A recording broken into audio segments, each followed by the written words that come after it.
ನಮಸ್ಕಾರ ಫ್ರೆಂಡ್ಸ್, ನಾನು ಶ್ರೀದೇವಿ ಮತ್ತೆ ನೀವು ನೋಡ್ತಾ ಇದ್ದೀರಾ ನಿಮ್ಮ favourite channel Sridevi online classes. Fabric painting ಮಾಡಲು ನಮ್ಮೆಲ್ಲರಿಗೆ ತುಂಬಾನೇ ಇಷ್ಟ ಆಗುತ್ತೆ. ಆದರೆ ಫ್ಯಾಬ್ರಿಕ್ ಪೇಂಟಿಂಗ್ ಅಂದರೆ ಬರೀ ಕಲರ್ಸನ್ನು ಅಪ್ಲೈ ಮಾಡೋದು, ಬರೀ ಕಲರ್ಸನ್ನು ಶೇಡ್ಸನ್ನು ಕೊಡೋದು ಅಂತ ಇಲ್ಲ. ನೀವು ಸರಿಯಾದ ಟೆಕ್ನಿಕ್ಸನ್ನು ಬಳಸಿದರೆ ನಿಮ್ಮ ಫ್ಯಾಬ್ರಿಕ್ ಪೇಂಟಿಂಗ್ ರೆಡಿ ಆದ ಮೇಲೆ ಅಷ್ಟೇ ಅಟ್ರಾಕ್ಟಿವ್ ಮತ್ತು ಅಷ್ಟೇ ಚೆನ್ನಾಗಿ ಕಾಣುತ್ತೆ. ಇವತ್ತಿನ ವಿಡಿಯೋನಲ್ಲಿ ನಾನು ಕೆಲವೊಂದು ಟಿಪ್ಸ್ ಆ್ಯಂಡ್ ಟ್ರಿಕ್ಸನ್ನು ನಿಮ್ಮ ಜೊತೆಗೆ ಶೇರ್ ಮಾಡ್ತಾ ಇದ್ದೀನಿ. ಈ ಟಿಪ್ಸ್ ಟ್ರಿಕ್ಸ್ ನೀವು ಬಳಸಿದರೆ ನಿಮ್ಮ ಫ್ಯಾಬ್ರಿಕ್ ಪೇಂಟಿಂಗ್ನಲ್ಲಿ ಎಂದಿಗೂ ಯಾವುದೇ ಥರದ ಮಿಸ್ಟೇಕ್ಸ್ ಆಗೋದಿಲ್ಲ. ನೀವು ತುಂಬಾ ಅಟ್ರಾಕ್ಟಿವ್ ಫ್ಯಾಬ್ರಿಕ್ ಪೇಂಟಿಂಗ್ ಮಾಡೋಕ್ಕೆ ರೆಡಿ ಆಗ್ತೀರಾ. ಸೊ ಬನ್ನಿ ಹಾಗಾದರೆ ನೋಡೋಣ. ಫಸ್ಟ್ ಪಾಯಿಂಟ್ ಇದೆ ಟ್ರೆಸ್ಸಿಂಗ್. ನಾನು ಕುರ್ತಾ ಮೇಲೆ ಈ ಡಿಸೈನನ್ನು ಟ್ರೆಸ್ ಮಾಡಿದ್ದೀನಿ. ಇಲ್ಲಿ ನನ್ನ ಹತ್ರ ಡಿಸೈನ್ ಇದೆ ನೋಡಿ. ಈ ಡಿಸೈನನ್ನು ನಾನು ಸಿಂಪ್ಲಿ ಇದ್ರ ಮೇಲೆ ಟ್ರೆಸ್ ಮಾಡಿದ್ದೀನಿ. ಟ್ರೆಸ್ ಮಾಡಬೇಕಾದ್ರೆ ಕಾರ್ಬನ್ ಶೀಟ್ ಆ್ಯಂಡ್ ಈ ಡಿಸೈನನ್ನು ಬಳಸಿದ್ದೀನಿ.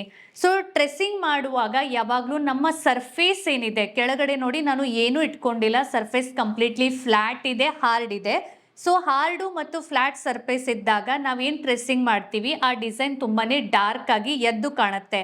ಅದೇ ನೀವು ಕೆಳಗಡೆ ಏನಾದರೂ ಸ್ಮೂತ್ ಬಟ್ಟೆ ಆಗಿರ್ಬೋದು, ಬೆಡ್ಶೀಟ್ ಆಗಿರ್ಬೋದು, ಬೆಡ್ ಮೇಲೆ ಕೂತಿದ್ದೀರಾ ಅಂದ್ಕೊಳ್ಳಿ, ಆ ಸ್ಮೂತ್ ಸರ್ಫೇಸ್ ಮೇಲೆ ನೀವೇನಾದರೂ ನಿಮ್ಮ ಕ್ಲಾತನ್ನು ಇಟ್ಕೊಂಡು ಟ್ರೆಸ್ಸಿಂಗ್ ಮಾಡ್ತಾ ಇದ್ರೆ ನಿಮ್ಮ ಟ್ರೆಸ್ಸಿಂಗ್ ಡಲ್ ಆಗಿ ಬರುತ್ತೆ. ತುಂಬಾ ಒಂದು ಸ್ವಲ್ಪನೇ ಡಿಸೈನ್ ಕಾಣುತ್ತೆ. ತುಂಬ ಜನರಿಗೆ ಆಗುತ್ತೆ, ಮ್ಯಾಮ್ ನಿಮ್ಮ ಟ್ರೆಸ್ಸಿಂಗ್ ಎಷ್ಟು ಡಾರ್ಕ್ ಆಗಿ ಕಾಣಿಸ್ತಾ ಇದೆ, ನಮ್ಮ ಟ್ರೆಸ್ಸಿಂಗ್ ತುಂಬಾ ಡಲ್ ಆಗಿ ಬರುತ್ತೆ.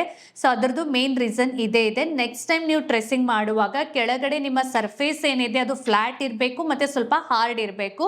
ಅಂದಾಗಲೇ ನೀವು ಈ ರೀತಿ ಡಿಸೈನನ್ನು ಇಟ್ಟು ಸಿಂಪ್ಲಿ ಇದನ್ನು ಟ್ರೆಸ್ ಮಾಡಿದಾಗ ನಿಮ್ಮ ಟ್ರೆಸ್ಸಿಂಗ್ ಕೂಡ ಚೆನ್ನಾಗಿ ಪರ್ಫೆಕ್ಟಾಗಿ ಡಾರ್ಕ್ ಆಗಿ ಬರುತ್ತೆ.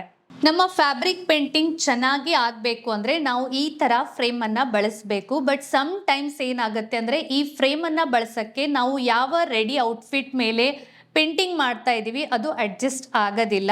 ಸೊ ಆ ಸಮಯದಲ್ಲಿ ಸಿಂಪ್ಲಿ ನೀವು ಏನು ಮಾಡಬಹುದು ಅಂದರೆ ಈ ಥರ ಕಾರ್ಡ್ ಶೀಟ್ಸನ್ನು ಅಥವಾ ಮನೆಯಲ್ಲಿ ಇರುತ್ತೆ ನೋಡಿ ಬಾಕ್ಸ್ ಪೇಪರ್, ಅದರದ್ದು ಒಂದು ಪೀಸನ್ನು ತಗೋಬಹುದು. ಮತ್ತು ಸಿಂಪ್ಲಿ ನೀವು ಎಲ್ಲಿ ಪೇಂಟಿಂಗ್ ಮಾಡ್ತಾ ಇದ್ದೀರಾ ಅಲ್ಲಿಗೆ ಈ ಥರ ಕೆಳಗಡೆ ಸೆಟ್ ಮಾಡಬಹುದು. ನೋಡಿ ಸಿಂಪ್ಲಿ ನಾನು ಎಲ್ಲಿ ನಾವು ಟ್ರೆಸ್ಸಿಂಗ್ ಮಾಡಿದ್ದೀವಿ ಅದರ ಕೆಳಗಡೆ ಈ ರೀತಿ ಸೆಟ್ ಮಾಡಿದ್ದೀನಿ. ಸೊ ಕೆಳಗಡೆ ಇವಾಗ ನಮ್ಮ ಬಾಕ್ಸ್ದು ಒಂದು ಬೇಸ್ ರೆಡಿ ಆಗುತ್ತೆ. ಅಂದರೆ ನಾವು ಪೇಂಟಿಂಗ್ ಮಾಡ್ತಾ ಇರುವ ಪೇಂಟಿಂಗ್ ಆಗಿರ್ಬೋದು, ಕಲರ್ಸ್ ಆಗಿರ್ಬೋದು, ಅದು ಕೆಳಗಡೆ ಮತ್ತೆ ನೆಕ್ಸ್ಟ್ ಬಟ್ಟೆಗೆ ಹೋಗಿ ಹತ್ತೋದಿಲ್ಲ. ಸೊ ಈ ರೀತಿ ನೀವು ಕಾರ್ಡ್ ಶೀಟ್ಸ್ ಕೂಡ ಬಳಸಬಹುದು.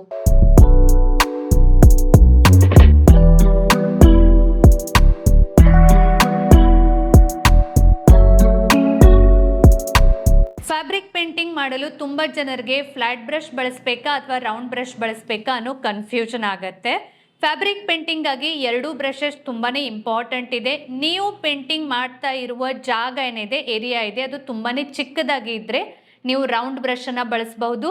ಮತ್ತು ನೀವು ಪೇಂಟಿಂಗ್ ಮಾಡ್ತಾ ಇರುವ ಏರಿಯಾ ಏನಿದೆ ಅದು ಸ್ವಲ್ಪ ದೊಡ್ಡದು ಇದೆ, ಪ್ಲಸ್ ನಿಮಗೆ ಆ ಕಲರ್ಸನ್ನು ಪ್ರಾಪರಾಗಿ ಬ್ಲೆಂಡ್ ಮಾಡಬೇಕು ಅಂತ ಏನಾದರೂ ಇದ್ದರೆ ನೀವು ಫ್ಲ್ಯಾಟ್ ಬ್ರಷನ್ನು ಬಳಸಬಹುದು.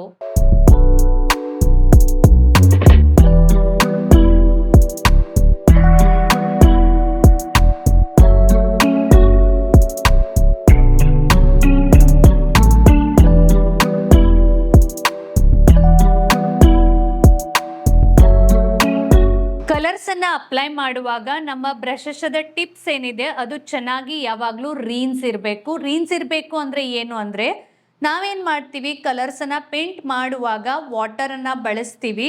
ಸೊ ನಾನು ನಿಮಗೆ ಇಲ್ಲಿ ಪ್ರಾಕ್ಟಿಕಲಿ ಒಂದು ಬೇರೆ ಬಟ್ಟೆ ಮೇಲೆ ಮಾಡಿ ತೋರಿಸ್ತಾ ಇದ್ದೀನಿ ನೋಡಿ. ಇದು ನೋಡಿ ನಮ್ಮ ಬ್ರಷ್ ಇದೆ. ಪ್ರತಿ ಸಲ ನಾವು ಪೇಂಟಿಂಗ್ ಮಾಡುವಾಗ ಇನ್ ಬಿಟ್ವೀನ್ ನಮ್ಮ ಟಿಪ್ಸ್ ಏನಾದರೂ ನಮಗೆ ಡ್ರೈ ಅನಿಸಿದರೆ ಅದನ್ನು ಪ್ರಾಪರಾಗಿ ವಾಟರ್ನಲ್ಲಿ ಈ ರೀತಿ ಹಸಿ ಮಾಡಬೇಕಾಗತ್ತೆ, ತೊಳಿಬೇಕಾಗತ್ತೆ, ರೀನ್ಸ್ ಮಾಡಬೇಕಾಗತ್ತೆ. ಆಮೇಲೆ ಸಿಂಪ್ಲಿ ಕಾಟನ್ ಬಟ್ಟೆಗೆ ಈ ಥರ ಪ್ರಾಪರಾಗಿ ಇದನ್ನು ವೈಪ್ ಮಾಡಬೇಕಾಗತ್ತೆ, ಅಂದರೆ ಪ್ರಾಪರಾಗಿ ಡ್ರೈ ಮಾಡಬೇಕಾಗತ್ತೆ.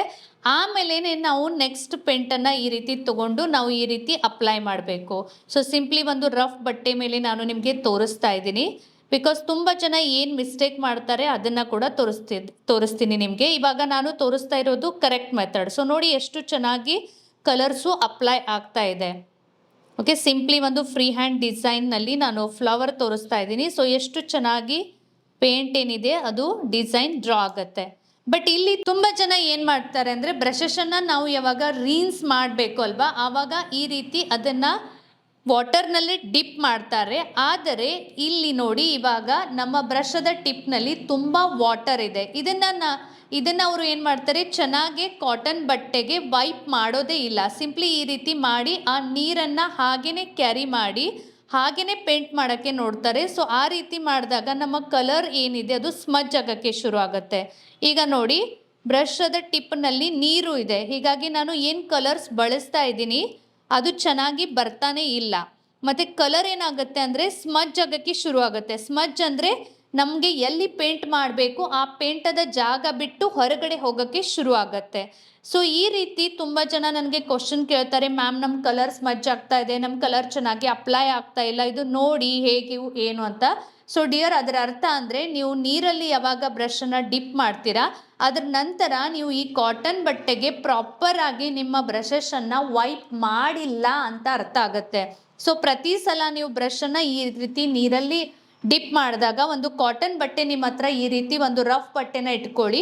ಪ್ರತಿ ಸಲ ನೀವು ಬ್ರಷನ್ನು ಪ್ರಾಪರಾಗಿ ಈ ರೀತಿ ವೈಪ್ ಮಾಡಿನೇ ನೀವು ಪೇಂಟಿಂಗ್ ಮಾಡೋಕ್ಕೆ ಶುರು ಮಾಡಿ. ಈಗ ನೋಡಿ ಪ್ರಾಪರಾಗಿ ನಾನು ವೈಪ್ ಮಾಡಿದ್ದೀನಿ. ಈಗ ಮತ್ತೆ ತೋರಿಸ್ತೀನಿ ನೋಡಿ ಎಷ್ಟು ಚೆನ್ನಾಗಿ ಅಪ್ಲೈ ಆಗುತ್ತೆ. ಸೊ ನಿಮ್ಮ ಬ್ರಷಲ್ಲಿ ಯಾವಾಗಲೂ ತುಂಬ ಜಾಸ್ತಿ ನೀರು ಇರಬಾರ್ದು. ಬ್ರಷದ ಟಿಪ್ ಸ್ವಲ್ಪ ಹಸಿ ಇರಬೇಕು, ತುಂಬಾ ಡ್ರೈ ಕೂಡ ಇರಬಾರ್ದು, ಬಟ್ ಅದರಲ್ಲಿ ತುಂಬ ಎಕ್ಸೆಸ್ ವಾಟರ್ ಇರಬಾರ್ದು. ಸೊ ಈ ರೀತಿ ನೀವು ಮಿಸ್ಟೇಕನ್ನು ಮಾಡೋಕ್ಕೆ ಹೋಗಬೇಡಿ.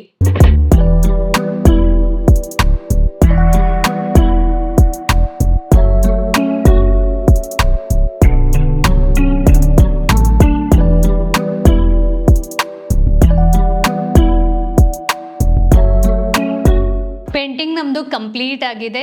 ವೈಟ್ ಕಲರನ್ನು ಅಪ್ಲೈ ಮಾಡಿ ಓನ್ಲಿ ನಾನು ಈ ಪೇಂಟಿಂಗನ್ನು ಮಾಡಿರೋದು. ತುಂಬಾ ಈಸಿ ಇದೆ ಮತ್ತು ಕಂಪ್ಲೀಟ್ ಆದಮೇಲೆ ಒಂಥರ ನಮ್ಮದು ಇದು ಬಟನ್ ಪಟ್ಟಿ ಏನಿರುತ್ತೆ ಇದಕ್ಕೆ ತುಂಬಾ ಅಟ್ರಾಕ್ಟಿವ್ ಲುಕ್ ಕೊಡುತ್ತೆ. ಸೊ ಈ ರೀತಿ ಪೇಂಟಿಂಗನ್ನು ನೀವು ಕೂಡ ಮನೆಯಲ್ಲಿ ಮಾಡಬಹುದು.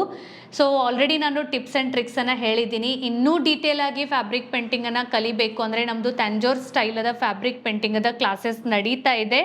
ನಿಮಗೆ ಏನಾದರೂ ಕ್ಲಾಸಸ್ಸನ್ನು ಜಾಯಿನ್ ಆಗಬೇಕು, ಕಲಿಬೇಕು ಅಂತ ಆಸೆ ಇದ್ದರೆ ಸ್ಕ್ರೀನ್ ಮೇಲೆ ಕೊಟ್ಟಿರುವ ನಂಬರ್ಗೆ ನೀವು ವಾಟ್ಸಪ್ ಮೆಸೇಜ್ ಅಥವಾ ಕಾಲ್ ಮಾಡಬಹುದು. ಸಿಗೋಣ ನೆಕ್ಸ್ಟ್ ವಿಡಿಯೋನಲ್ಲಿ.